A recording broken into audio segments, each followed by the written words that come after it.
নজর রাখবো পরবর্তী সংবাদে। সাংবাদিক হত্যার বিচার চেয়ে আজ রাজ্যপালের সাথে দেখা করলেন সাংবাদিকদের এক প্রতিনিধি দল। বিশেষ করে শান্তনু ভৌমিক, প্রয়াত সাংবাদিক শান্তনু ভৌমিকের সপ্তম প্রয়াণ দিবস আগামীকাল এবং সপ্তম প্রয়াণ দিবসকে সামনে রেখে রাজ্যের দুই সাংবাদিক হত্যার বিচার চেয়ে আজ রাজ্যপাল ইন্দ্রসেনা রেড্ডি নাল্লুর সাথে সাক্ষাৎ করলেন সাংবাদিকদের এক প্রতিনিধি দল। যে প্রতিনিধি দলে উপস্থিত ছিলেন রাজ্যের সাংবাদিকরা, জার্নালিস্ট ইউনিয়নের নেতৃবৃন্দ। কি বক্তব্য উঠে এসেছে সাংবাদিক প্রণব সরকারের পক্ষ থেকে, শুনুন। জার্নালিস্ট ইউনিয়নের পক্ষ থেকে আমরা আজকে রাজ্যের মহামান্য রাজ্যপাল এর সাথে আমরা সাক্ষাৎ করি। আপনারা জানেন সবাই যে 2017 সালে রাজ্যের দুজন সাংবাদিক সুদীপ দত্ত ভৌমিক এবং শান্তনু ভৌমিক হত্যা হয়েছিল এবং আজকে পর্যন্ত বিচার হয়নি। তখন থেকে ত্রিপুরা জার্নালিস্ট ইউনিয়ন ইস্যুতে আন্দোলন করেছিল।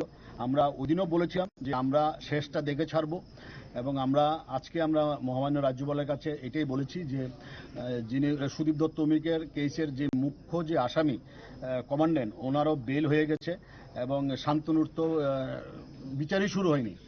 তো আমরা আজকে মহামান্য রাজ্যপালের কাছে ওনার হস্তক্ষেপ প্রার্থনা করেছি। আমরা দাবি করেছি যে আপনি সিবিআইয়ের সাথে কথা বলুন, কেন দেরি হচ্ছে, কেন এখনো আসামিরা গ্রেপ্তার হয়নি, কেন বেল পেয়ে যাচ্ছে, এটা আমরা কথা বলেছি। মহামান্য রাজ্যপাল বলেছেন উনি সিবিআইয়ের সাথে কথা বলবেন। আমরা এই ইস্যুতে পরবর্তী পদক্ষেপ আমরা আলোচনা করে নেব। আমরা কেন্দ্রীয় স্বরাষ্ট্রমন্ত্রীর সাথে আমরা যোগাযোগ করার চেষ্টা করছি। যদি আমরা ওনার টাইম পাই আমরা কেন্দ্রীয় স্বরাষ্ট্রমন্ত্রীর কাছেও আমরা যাব, একটা ডেলিগেশন টিম। আর আপনারা জানেন যে শান্তনু ভৌমিকের মৃত্যুবার্ষিকী আগামীকালকে, সপ্তম মৃত্যুবার্ষিকী আগামীকালকে আছে। তো আমরা ত্রিপুরা জার্নালিস্ট ইউনিয়নের পক্ষ থেকে সবার কাছে আবেদন করছি আপনারা সবাই আসুন। এখানে বলতে কোনো সংগঠন নেই, সংগঠনের ব্যাপার নেই। আপনারা সবাই মিলে, আমরা সবাই মিলে শান্তনুকে। আপনারা শুনলেন প্রণব সরকারের বক্তব্য।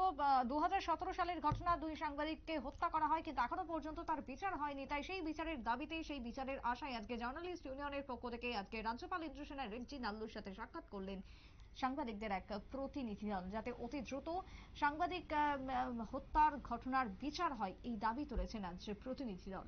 ছোট্ট বিরতির পর ফিরে আসবো, সঙ্গে থাকুন।